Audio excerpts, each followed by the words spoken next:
कैसे ज़ॉम्बीज इंसानों का दिमाग कंट्रोल करके उन्हें भी ज़ॉम्बी बना देते हैं। लेकिन इस दौरान कुछ लोग ऐसे होते हैं जो उन ज़ॉम्बीज के कंट्रोल में नहीं आते हैं और उनसे बचकर भागने की कोशिश करते हैं। और अब धरती पर ज़ॉम्बीज की संख्या बहुत ही ज्यादा बढ़ चुकी है और बहुत ही कम लोग हैं जो इन ज़ॉम्बीज से बचे हुए हैं। जैसे ही मूवी शुरू होती है हमें एयरपोर्ट का सीन दिखाया जाता है और वहाँ पर लोग अपने फोन पर बहुत ही ज्यादा बिजी होते हैं। वहीं पर कले भी होता है जो अपनी वाइफ को कॉल करता है जिसका नाम शेरोन है और उसे बताता है कि मुझे जॉब ऑफर हुई है और साथ ही मुझे बहुत बड़ा ग्राफिक प्लेटफॉर्म मिला है जिसमें मैं अपनी नॉवेल्स को कॉमिक्स में ट्रांसफॉर्म करके अच्छे खासे पैसे कमा सकता हूँ। अब शेरोन इस बात को सुनकर बहुत ही ज्यादा खुश हो जाती है। इसके बाद फोन कले का बेटा जॉनी ले लेता है और वो अपने डैड से जल्दी घर आने का कहता है और तभी कले के फोन की बैटरी खत्म हो जाती है और उसका फोन बंद हो जाता है। जिसके बाद कले अपना फोन चार्ज करने के लिए चार्ज पोर्ट को ढूंढ रहा था मगर हर जगह चार्ज पोर्ट फुल होता है। इसलिए वो शेरोन को टेलीफोन से फोन करता है और कहता है कि मुझे मेरे बेटे से जल्द मिलना है। और कले ने अपने परिवार को 1 साल पहले छोड़ दिया होता है ताकि वे एक अच्छी जॉब को ढूंढ सकें। इसके बाद वहाँ पर मौजूद सभी लोग के फोन में एक सिग्नल आता है और सभी लोग बहुत ही अजीब तरीके से हरकतें करने लगते हैं और उनके मुंह से झाग निकल रहा होता है और सभी लोग धीरे धीरे ज़ॉम्बी बनने लगते हैं। अब यहाँ कले को कुछ भी समझ नहीं आता है और सभी लोग एक दूसरे को मारने लगते हैं। तभी वहाँ पुलिस वाले भी आ जाते हैं और कले उन्हें फोन यूज करने से मना करता है क्योंकि ये सब कुछ फोन के सिग्नल की वजह से ही हो रहा था। इसके बाद बाहर 2 प्लेन टकराकर एयरपोर्ट पर गिरने वाले होते हैं, मतलब कि बाहर की दुनिया में भी ये सब कुछ चल रहा होता है। इसके बाद कले बचता हुआ वहाँ से भागता है और 2 ज़ॉम्बीज उसका पीछा करने लगते हैं और उसे पकड़कर काटने ही वाले होते हैं। तभी मेट्रो ट्रेन से 2 आदमी आकर कले को बचा लेते हैं और उसे सही सलामत मेट्रो के अंदर ले जाते हैं। तभी वहाँ पर टॉम आ जाता है और सभी लोगों से कहता है कि हमें जल्द से जल्द यहाँ से निकलना होगा और हम सबको चल के ही जाना होगा। लेकिन वहाँ मौजूद सभी लोग पैदल चलने से इनकार कर देते हैं और कहते हैं कि हमें मेट्रो से जाना है। तब टॉम उनसे कहता है कि मेट्रो की पावर बहुत ही जल्द कट हो जाएगी इसलिए हमें चल के ही जाना होगा। जिसके बाद कले, माइक और एक आदमी टॉम की बात मान जाते हैं और मेट्रो के नीचे से चलते हुए जाते हैं और तभी उनके सामने ज़ॉम्बी आ जाते हैं और उसी वक्त माइक का फोन बजता है और फोन में से एक सिग्नल निकलता है और एक आदमी माइक को कुल्हाड़ी से मार देता है और ज़ॉम्बी बन जाता है। इधर टॉम और कले वहाँ पर लगी हिडन स्टेयर से चढ़कर सिटी के अंदर आ जाते हैं क्योंकि उनके पीछे ज़ॉम्बी पड़ जाते हैं और पूरा शहर तबाह हो जाता है। और इसके बाद कले टॉम को अपने घर लेकर आता है और टॉम के फोन से अपनी फैमिली को मैसेज करता है मगर वहाँ का सिग्नल जाम हो जाता है इसलिए वो मैसेज जाता ही नहीं है। और तभी वहाँ रात में एक लड़की आती है जिसका ड्रेस खून से लथपथ होता है और उस लड़की का नाम एलिस है। एलिस कहती है कि उसने उसकी माँ को जान से मार दिया क्योंकि उसकी माँ जो है वो उसे मारने ही वाली थी और वो पूरी तरह ज़ॉम्बी बन चुकी थी। इसके बाद कले एलिस को कपड़े चेंज करने के लिए भेज देता है और पीछे टॉम और कले जब बैठे हुए होते हैं तब वहाँ पर कले अपने फैमिली को लेकर बहुत ही ज्यादा परेशान होता है। और जब अगली सुबह होती है तो कले के घर के बाहर बहुत सारे ज़ॉम्बी होते हैं जो दिखने में बहुत ही ज्यादा खूंखार हैं और वो इंसानों को देखते ही मार देते हैं। इधर घर के अंदर से ये तीनों लोग उन ज़ॉम्बीज को देख रहे होते हैं। इसके बाद कले कहता है कि मुझे मेरी फैमिली के पास जाना है। जिसके बाद टॉम और एलिस कले का साथ देने के लिए रेडी हो जाते हैं और चुपके से घर के बाहर से जा रहे होते हैं। तभी रास्ते में उन्हें एक ज़ॉम्बीज का झुंड दिखता है लेकिन वो लोग समय रहते छुप जाते हैं। इसके बाद हम एक कपल को देखते हैं जो बाइक से वहाँ से भागने की कोशिश करता है मगर 2 ज़ॉम्बी उन्हें मार देते हैं। इधर ये तीनों लोग किसी तरह अपनी जान बचाकर वहाँ से भाग जाते हैं और वो सभी ये घर के पास आ जाते हैं। फिर वो सभी लोग घर के अंदर जाते हैं जहाँ पर हम देखते हैं कि घर के अंदर के सारे लोग मारे गए हैं और उन्हें वहाँ पर बहुत सारी गन मिलती है। जिसके बाद वो लोग उन गन को ले लेते हैं। तभी उन्हें घर के बाहर झूले पर एक लड़का दिखता है जो कि ज़ॉम्बी बन चुका होता है। इसके बाद वहाँ पर और भी बहुत सारे ज़ॉम्बी आ जाते हैं और उन तीनों का पीछा करने लगते हैं। जिसके बाद वो तीनों लोग उन गन को यूज करके ज़ॉम्बीज को मारने लगते हैं और किसी तरह वहाँ से आगे भागते हैं। अब आगे जाने पर उन्हें एक बहुत ही बड़ी नदी नजर आती है लेकिन उसका रास्ता बंद होता है। तभी कले की नजर वहाँ पर पड़ी एक छोटी सी नाव पर जाती है और फिर वो सभी लोग वहीं पर छुप जाते हैं। और अब जब शाम होती है तो हम देखते हैं कि वह सारे ज़ॉम्बी एक अलग ही तरह की आवाज निकालते हैं और अपना सिर झुकाकर वहाँ से चले जाते हैं। इसके बाद ये तीनों लोग सोच रहे होते हैं कि उन ज़ॉम्बीज को क्या हो गया है और वो लोग रात में ही आगे का सफर तय करने का डिसाइड करते हैं। साथ ही रात में उन्हें एक म्यूजिक भी सुनाई देता है। जिसके बाद वो लोग म्यूजिक की बीट को फॉलो करते हैं और कीर्तन अकेडमी पहुंचते हैं जहाँ पर एक लड़का जिसका नाम जॉर्डन है और उसका हेडमास्टर चार्ल्स उन सभी का वेलकम करते हैं और उन्हें एक ग्राउंड में लेकर जाते हैं जहाँ पर म्यूजिक बज रहा होता है। वहाँ पर हम देखते हैं कि ज़ॉम्बीज उस म्यूजिक को सुनकर सो रहे होते हैं और चार्ल्स कहता है कि जब तक ये म्यूजिक बज रहा है ये ज़ॉम्बी हमें कुछ नहीं करेंगे। साथ ही वह कहता है कि उस सिग्नल की वजह से हावी माइंड के जरिए कोई उनके माइंड को कंट्रोल कर रहा है। और चार्ल्स ये भी बताता है कि ये ज़ॉम्बी टेलीपैथी के जरिए, जैसे टेलीपैथिक में होता है, बिना किसी कनेक्शन के एक दूसरे से इंफॉर्मेशन शेयर करते हैं, इसी तरह ये ज़ॉम्बी भी ऐसा ही काम करते हैं। साथ ही वह कहता है कि शायद ये इंसानों की सेकेंड जनरेशन होने वाली है। हम देखते हैं कि चार्ल्स के पास जलाने वाली गैस होती है और वो कहता है कि हमें उन ज़ॉम्बीज को जला देना चाहिए। तो एलिस चार्ल्स की बात को मान लेती है और न चाहते हुए भी टॉम और क्ले भी चार्ल्स की बात को मान लेते हैं। फिर हम देखते हैं कि टॉम और क्ले सभी ज़ॉम्बीज के ऊपर गाड़ी चलाते हुए गैस छोड़ते रहते हैं और तभी चार्ल्स उन ज़ॉम्बीज पर तीर चलाकर आग लगा देता है और सभी ज़ॉम्बी मरने लगते हैं। इस दौरान कुछ ज़ॉम्बीज वहाँ से उठकर भागने की कोशिश करते हैं मगर टॉम और क्ले उन ज़ॉम्बीज को शूट करके मार देते हैं। जिसके बाद हम देखते हैं कि आग फैलते हुए गैस वाली गाड़ी पर लग जाती है और गैस का टैंक फट जाता है और एक बहुत ही बड़ा धमाका होता है और इस धमाके में चार्ल्स मारा जाता है और जॉर्डन बहुत ही ज्यादा रोने लगता है क्योंकि चार्ल्स ही उसका एकमात्र सहारा था।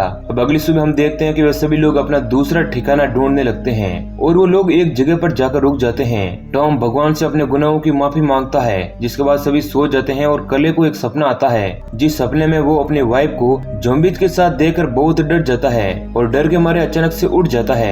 इधर टॉम, जॉर्डन और एलिस को भी वही रेड हुडी वाले एक आदमी का सपना आता है और क्ले बताता है कि उसने ही वो कैरेक्टर उसकी नोवेल में लिखा था। जिसके बाद टॉम कहता है कि ये सब कुछ तुम्हारी वजह से हो रहा है। तब क्ले कहता है कि इसका मेरी नोवेल से क्या लेना देना है और मेरी नोवेल में जो ये कैरेक्टर है वो फिक्शन है, इसका रियलिटी से कुछ भी लेना देना नहीं है। इसके बाद जब वो सभी लोग बाहर जाते हैं तो उन्हें जलते हुए फोन का एक ढेर दिखता है और ये देखकर वो सभी लोग हैरान हो जाते हैं। इसके बाद एलिस को एक अननोन नंबर से फोन आता है मगर वो उस फोन को रिसीव करने के बजाय उस जलते हुए आग के ढेर में अपना मोबाइल भी फेंक देती है और फिर वो सभी लोग वहाँ से चले जाते हैं। रास्ते में उन्हें एक बार दिखता है जहाँ पर केस वॉक नो फोन लिखा हुआ होता है और जॉर्डन उसका मतलब बताते हुए कहता है कि केस वॉक नो फोन का मतलब ये है कि वहाँ पर कोई भी टावर नहीं है जिससे फोन में सिग्नल आ सके। इसके बाद जब वो लोग बाहर में जाते हैं तो उन्हें वहाँ पर 3 लोग और मिलते हैं और वो लोग उनका वेलकम करते हैं। इसके बाद वो तीनों लोग उन्हें बताते हैं कि वो सभी केस वॉक एरिया की तरफ जा रहे हैं जहाँ पर कोई भी फोन टावर नहीं है और वो एरिया बिल्कुल ही सेफ है और वो सभी लोग ड्रिंक करने लगते हैं। साथ ही वो बाहर वाले लोग बताते हैं कि वो कल केस वॉक जाने के लिए यहाँ से निकल जाएंगे। इसके बाद वो सभी लोग डांस करते हैं, मस्ती करते हैं। इधर एलिस और क्ले भी साथ बैठे हुए होते हैं। क्ले एलिस की एक स्केच बनाता है और वो अपनी फैमिली की बातें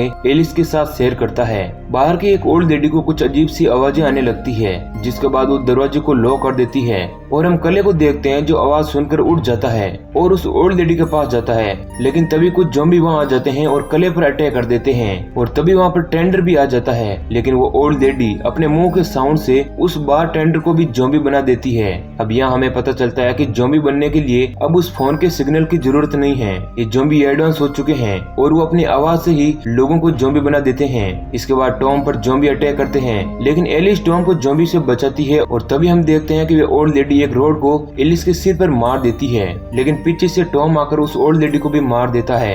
इधर एलिस का बहुत सारा खून बहने लगता है जिसके बाद वो सभी लोग उसे ब्लैंकेट में डालकर बाहर लेकर जाते हैं और एलिस का इतना खून बह चुका होता है कि उसकी वहीं पर मौत हो जाती है। जिसके बाद जॉर्डन, टॉम और क्ले उसे वहीं पर दफना देते हैं और फिर वे लोग अपने आगे के सफर पर निकल जाते हैं और वो लोग एक जंगल में चले जाते हैं। अब जंगल में रॉय और डेनिस मिलते हैं और वो लोग उन्हें बताते हैं कि केसवॉक एरिया में जो नो फोन जोन की बात है ये सब कुछ झूठी है, ऐसी कोई जगह नहीं है, ये बस उन ज़ॉम्बीज का एक प्लान था ताकि वो हमें मार सकें। इसके बाद रॉय कहता है कि मैंने बहुत सारी ज़ॉम्बीज की झुंड को मारा है इसलिए मेरे सपने में एक रेड हुडी पहना ज़ॉम्बी हमेशा आता है और वो मेरे माइंड को कंट्रोल करने की कोशिश करता है और रॉय उसे रेड डेमन बुलाता है और कहता है कि अगर हमने उस रेड डेमन को मार दिया तो सभी ज़ॉम्बी जो है वो भी मारे जाएंगे। इसके बाद डेनिस उन सभी को अपने भाई से मिलाती है जो कि ज़ॉम्बी बन चुका होता है मगर वो शांत होता है और उसने उसके मुंह को बंद करा होता है और उसे म्यूजिक के जरिए शांत किया है जिस कारण वह दूसरे ज़ॉम्बी को सिग्नल नहीं भेज पाता है। लेकिन तभी उस ज़ॉम्बी में से क्ले के बेटे की आवाज आने लगती है और क्ले उस कपड़े को फेस से हटा देता है और सिग्नल भेजने से पहले टॉम उस ज़ॉम्बी को जान से मार देता है और रेड डेमन जो है वो सभी लोगों के दिमाग में घुस चुका होता है क्योंकि उसने ही ज़ॉम्बीज को कंट्रोल करके कले की बेटी की आवाज निकाली थी। इसके बाद जब सब एक वैन में आगे बढ़ते हैं तो रॉय वैन से उतरकर कले को इशारा करके एक जगह पर बुलाता है और कहता है कि वो रेड डेमन उसके माइंड को कंट्रोल कर रहा है और उसे कुछ भी समझ नहीं आ रहा है। इसके बाद रॉय एक फोन और मैसेज कले को देता है और कहता है कि रेड डेमन तुम्हें इस जगह पर मिलेगा। और फिर रॉय को लगता है कि वे ज़ॉम्बी उसके दिमाग में घुस चुके हैं और फिर वह खुद को ही खत्म कर लेता है। इसके बाद कले टॉम और जॉर्डन के साथ अपने घर जाता है और अपने बेटे और वाइफ को ढूंढने लगता है। जिसके बाद उसे फ्रिज पर उसके बेटे का मैसेज दिखता है और उस पर लिखा हुआ होता है कि उसकी मॉम जो है वो ज़ॉम्बी बन चुकी है और अब मैं ज़ॉम्बी से बचने के लिए कैशवॉक जा रहा हूँ। जिसके बाद वो घर के ऊपर वाले हिस्से में जाता है और वहाँ पर रेड डेमन होता है जो कले पर अटैक कर देता है और तभी वहाँ पर टॉम भी आ जाता है जो कले को बचाने की कोशिश करता है और फिर कले किसी तरह रेड डेमन को मार देता है और उसे चेक करता है जहाँ वो देखता है कि उसकी वाइफ जो है वही असल में रेड डेमन है और वो उसके माइंड पर बहुत ही ज्यादा हावी हो जाता है। और कले फोन वाली बात टॉम को बताता है और टॉम को वैन में C4 बॉम्ब मिलता है और टॉम ये बात कले को कहता है और कले रॉय का पूरा प्लान समझ जाता है और कहता है कि मैं कैशवॉक अपने बेटे से मिलने जा रहा हूँ। और फिर वह शेरॉन की कार की चाबी उन लोगों को दे देता है और उन्हें अलविदा कहकर कैशवॉक सिटी की ओर बढ़ता है और उसे रास्ते में इंसान भी दिखते हैं मगर वो उन सबके सामने गाड़ी को नहीं रोकता है और रात होने पर हम देखते हैं कि वे एक बड़े फोन सिग्नल टावर के पास पहुंचता है और सभी ज़ॉम्बी उस टावर का चक्कर लगा रहे होते हैं। अब कले उन ज़ॉम्बीज को पार करता हुआ आगे निकलता है और उसे रेड डेमन दिखता है और कले उस वैन से उसे उड़ा देता है और एक बड़ी सी शॉट गन से उस पर 3 बार शूट करता है और उसे जान से खत्म कर देता है। इसके बाद उसे अपने बेटे की आवाज आने लगती है और वो ज़ॉम्बीज की भीड़ के अंदर घुस जाता है और वो अपने बेटे को बहुत ही ज्यादा ढूंढने की कोशिश करता है लेकिन उसे अपना बेटा कहीं पर भी नहीं मिलता है और वो हार मानकर रॉय का दिया हुआ फोन निकालता है और तभी उसके सामने जॉनी आ जाता है और वो उसे गले लगा लेता है और उसी वक्त हम देखते हैं कि रेड डेमन वापस से खड़ा हो जाता है और हम देखते हैं कि सभी ज़ॉम्बीज और जॉनी अपना मुंह खोलकर आवाज निकालने लगते हैं और कले फिर से जॉनी को गले लगाकर सेल फोन पर एक नंबर डायल करता है। जिसके बाद हम देखते हैं कि C4 बॉम्ब वहाँ पर ब्लास्ट हो जाता है और इसी के चलते वहाँ पर सभी लोग मारे जाते हैं। अब सीन शिफ्ट होता है और हम कले और जॉनी को देखते हैं जो कनाडा की तरफ जा रहे होते हैं और फिर हम वही रात वाला सीन देखते हैं जहाँ पर हम कले को भी उन ज़ॉम्बी के साथ चलता हुआ देखते हैं और वो भी मुंह खोलकर आवाजें निकालने लगता है। मतलब साफ था कि अब वो भी ज़ॉम्बी बन चुका है और जो उसने रेड डेमन को वैन से उड़ाया था ये सब उसका भ्रम होता है। मतलब ये था कि जब रेड डेमन को वैन से वह उड़ाने ही वाला होता है उससे पहले ही रेड डेमन ने कले को कंट्रोल करके ज़ॉम्बी बना दिया था और उसने जो गोली चलाई और बॉम्ब ब्लास्ट किया ये सब उसका भ्रम होता है। और अब कले भी ज़ॉम्बी बन चुका था और ज़ॉम्बी बनने के बाद कले के ये सब कुछ माइंड में चलता है और अब इस तरह ज़ॉम्बीज इंसानों को कंट्रोल करके उन्हें भी ज़ॉम्बी बनाकर अपनी संख्या बढ़ाते ही जा रहे थे और इसी सीन के साथ मूवी एंड हो जाती है। तो दोस्तों ये कहानी अगर आपको पसंद आई है तो वीडियो को लाइक जरूर करें। ऐसे ही और इंटरेस्टिंग वीडियो पाने के लिए चैनल को सब्सक्राइब करें। धन्यवाद।